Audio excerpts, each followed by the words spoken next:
কোটা সংস্কার আন্দোলনের পর বৈষম্য বিরোধী আন্দোলন। এরই মাঝে সোমবার 5ই আগস্ট প্রধানমন্ত্রীর পদে ইস্তফা দিয়ে কার্যত পালিয়ে গেলেন শেখ হাসিনা।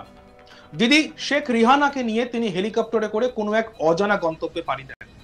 প্রসঙ্গত, হাসিনার পদত্যাগের কথা সরকারিভাবে ঘোষণা করেন সে দেশের সেনাপ্রধান। সাংবাদিক বৈঠক করে এই কথা তিনি জানান। বাংলাদেশের সেনাপ্রধান জেনারেল ওয়াকারুজ্জামান বলেন, মাননীয় প্রধানমন্ত্রী শেখ হাসিনা পদত্যাগ করেছেন। আমরা মহামান্য রাষ্ট্রপতির কাছে আজই যাব। বাংলাদেশে অন্তর্বর্তীকালীন সরকার গঠন করা হবে। আমরা সব দলের সঙ্গে বৈঠক করেছি।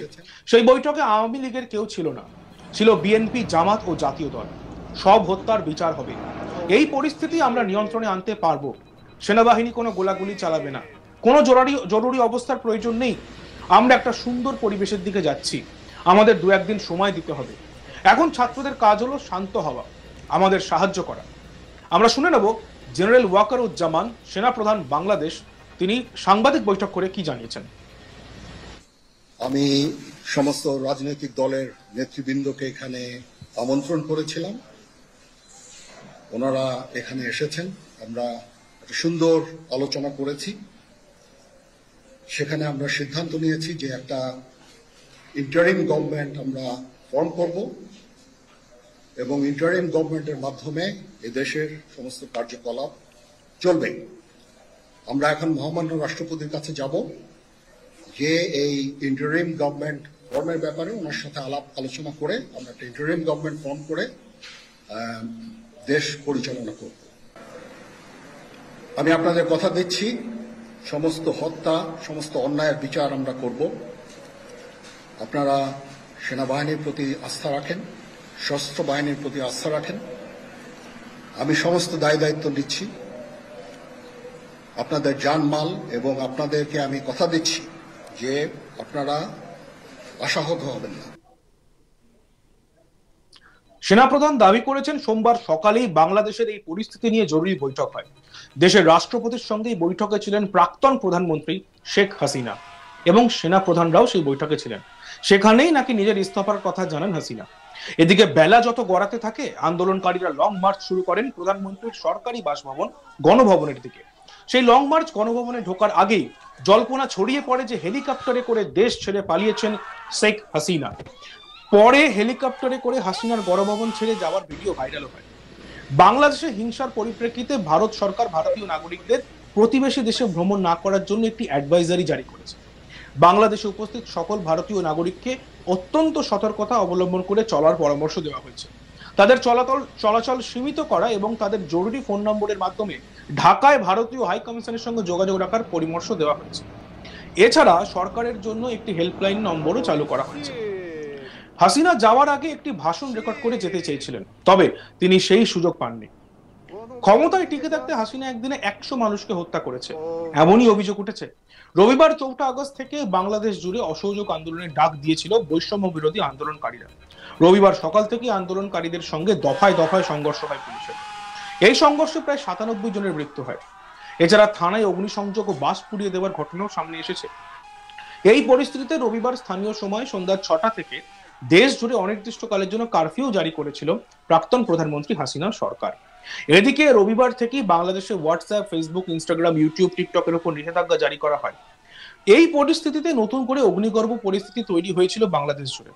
ঢাকার শহীদ মিনারের থেকে বৈষম্য বিরোধী আন্দোলনকারীরা একটাই দাবি তুলেছিলেন যে হাসিনা সরকারের পদত্যাগ করতে হবে হাসিনা সহ তার মন্ত্রিসভার অন্যান্য সদস্যদেরও। এই পরিস্থিতিতে বাংলাদেশের প্রাক্তন প্রধানমন্ত্রী খালেদা জিয়ার পুত্র তারেক রহমান তার সোশ্যাল মিডিয়া হ্যান্ডেলে দাবি করেছেন যে ক্ষমতায় টিকে থাকতে প্রাক্তন প্রধানমন্ত্রী হাসিনা তার পুলিশ ও সেনাবাহিনীর একাংশকে দিয়ে 100 মানুষকে হত্যা করেছেন।